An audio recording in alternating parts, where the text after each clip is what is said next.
I think that the MMA media and MMA YouTubers have done a disservice to Israel Adesanya in the last week, because all of them ran with this story that Dan Hooker relayed that he was 230 pounds and nobody wants to fight him in the gym. He's running through everybody. Everything he hits, he destroys, like Ivan Drago. And all you gotta do, and this is what I did yesterday, is I jumped over onto his Twitter by accident. Someone that I knew was replying to him. So I jumped over and I had a little look. And I honestly think that the dude needs a wellness check. We know that a year ago, when Dricus Du Plessis beat Robert Whittaker, that Israel Adesanya had a nervous breakdown in the octagon.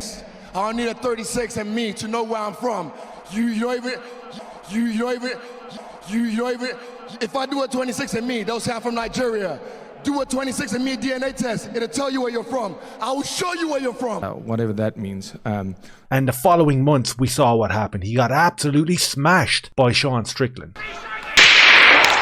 Then he went on to have this anxiety-driven breakdown where he was talking absolute gargle on podcasts across the board. So what was the nervous breakdown caused? It was caused because a white guy lives in Africa or something like that, and the black lads just don't like that sort of behavior, and they definitely don't like the white dude being a champion and being from Africa. And at the time, and like everybody else, I found it really interesting to see this breakdown happen. Of course, people ran cover for Israel, saying Dricus got frightened inside the octagon because of the presence of this chiseled African king, and he ran away. When in fact it was Israel. He went off and he retired, right? We all know the story. He's back, he's getting a title shot. We shouldn't be giving him a title shot, but that's what's happening because he dances around for 25 minutes throwing jabs and leg kicks and stuff like that. And we all know the reason why the UFC love him, because the people, the real people who own the UFC, the people that we don't talk about on this channel because we definitely will get shut down and demonetized, them people love to promote that fruitiness, you know what I mean? They love to promote that culture of depravity that Israel plays into. You know, like hanging around on couches, playing with dogs and all that sort of stuff. Really weird, and nail varnish and lipstick and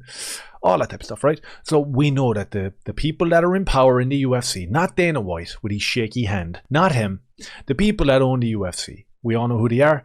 They like to promote people like Israel Adesanya. They like to demote people like Sean Strickland. Fine, we know that. So Israel is getting a title shot over in Perth against Dricus Du Plessis. He's going to be the main card. He's going to be the main guy on the card because that's his region of the world, not really Africa. Okay, we all understand that. But it's a little bit interesting that he's the main guy on the Perth card, right? Israel Adesanya at the headline Perth UFC event after infamously calling the Aussie fans that word, which I probably shouldn't say. UFC President Dana White announces the fight on the Jim Rome show after Adesanya hinted in a cryptic social media post. The social media post was, wait for it, "The sun of Africa is the same sun that lights up our planet," Israel wrote. Another one of these vessel moments. Another one of these like, you know, I'm the main character type of thing. Crazy.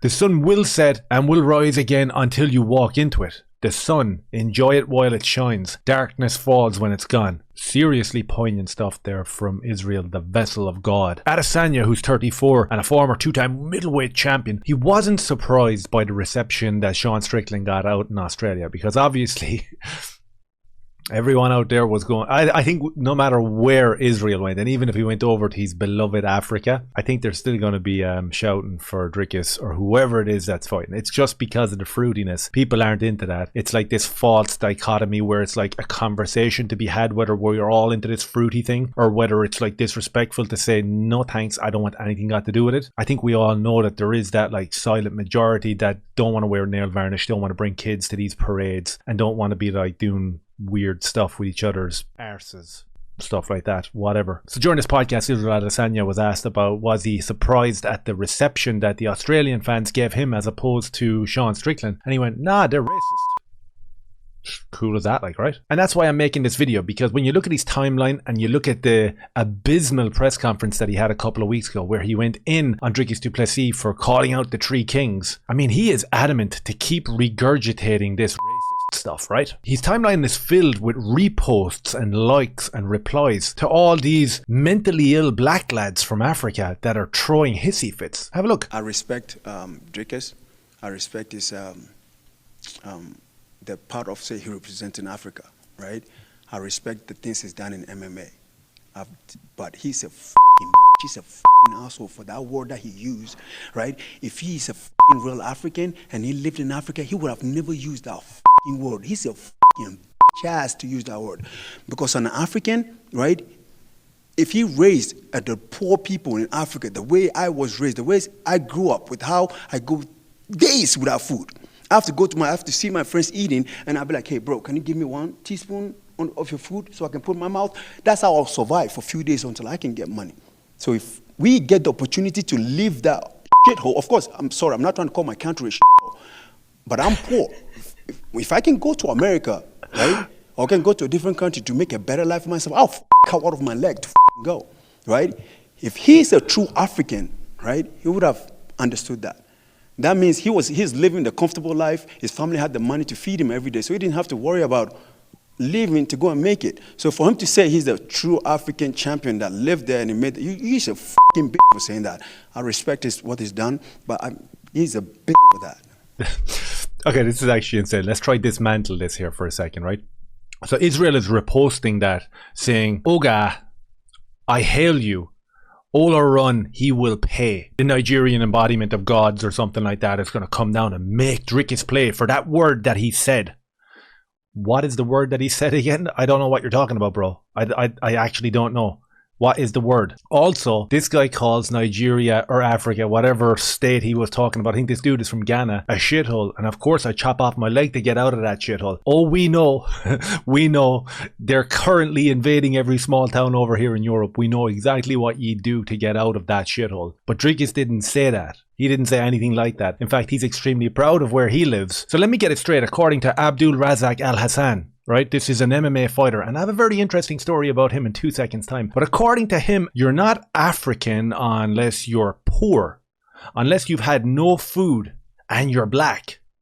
Because if you're white and you've had food, then you can't be African. That's a very interesting take. And it's interesting that they're also angry at Dricus for this made-up boogeyman word that he used, apparently. And these boys are literally spitting venom. Like, this guy is unhinged. This guy is unhinged. And it's very interesting that Israel is sharing this and reposting it, and not just once, twice. He's going for it there. So when we do a little bit of research about him, it's not too hard. He's a journeyman in the UFC. UFC fighter Abdul Razak Alhassan indicted for assault charges.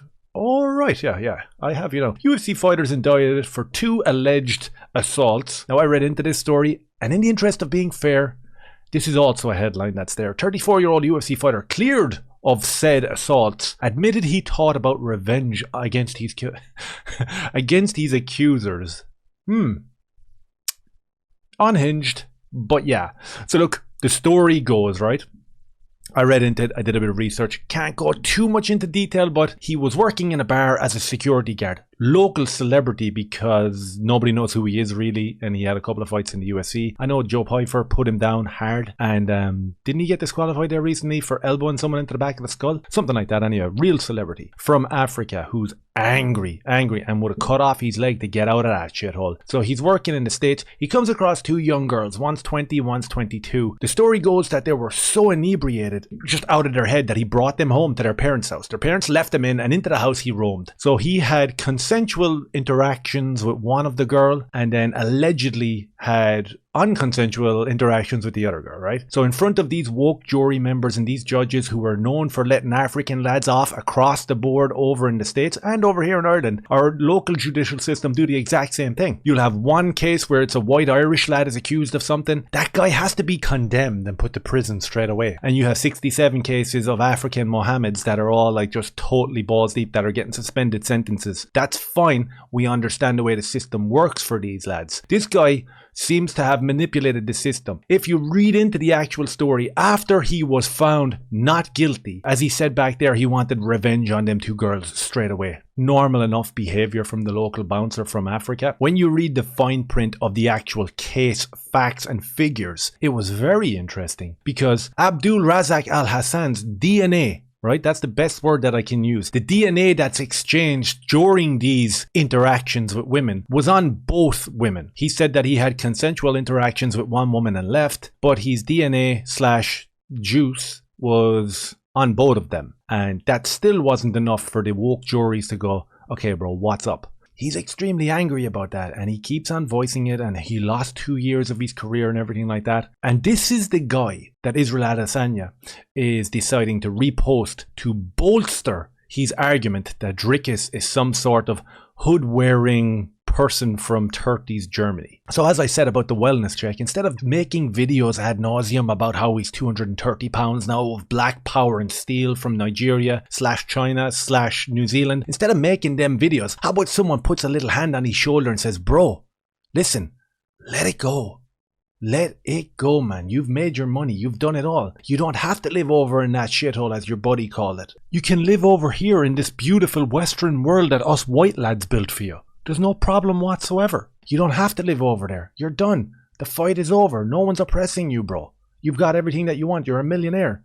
Leave it go. When you jump over to the hooded wearer, Dricus Du Plessis, this absolute vile piece of shit, what does he think about bringing all these racial slurs into the fight business? So you can see it here. Israel's holding on to his chest because he's such a passionate African. Why Dricus Du Plessis walked away from Israel Adesanya's slurs. Going with racial slurs just doesn't belong in sports. Du Plessis said, it doesn't belong in our world. In my opinion, I don't want that to be part of anything that I'm doing. This sport is so amazing and it's given so many people so much things, like Israel Adesanya, made him a millionaire. And bringing race, color, racial slurs, all that sort of stuff into it immediately made me like, I don't want to be part of this. And that's why I just walked away. I'm not going to engage with that because that's not the example I want to set for people. That is not my message to anybody in the world. So that was Dricus's opinion on this whole built up thing that Israel Adesanya is adamant to continue. And as I said, you look at his Twitter and it's just like, bro, let it go, man. What are you doing? If you're going to go in there and fight and you're going to go in there and put on a display with your 230 pounds of Black Panther steel, go in there and do it.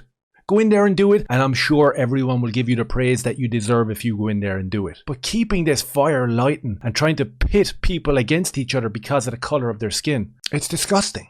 Get it out of here, man. Get it out of here. Because the last thing that you want is the majority to actually muster up a little bit of energy and be like, you know what? Get fucked. We don't have to put up with this. We don't have to bow down to you. We're not like everybody else. We don't have to bend the knee and praise you and be frightened of words. No, we don't have to put up with that shit.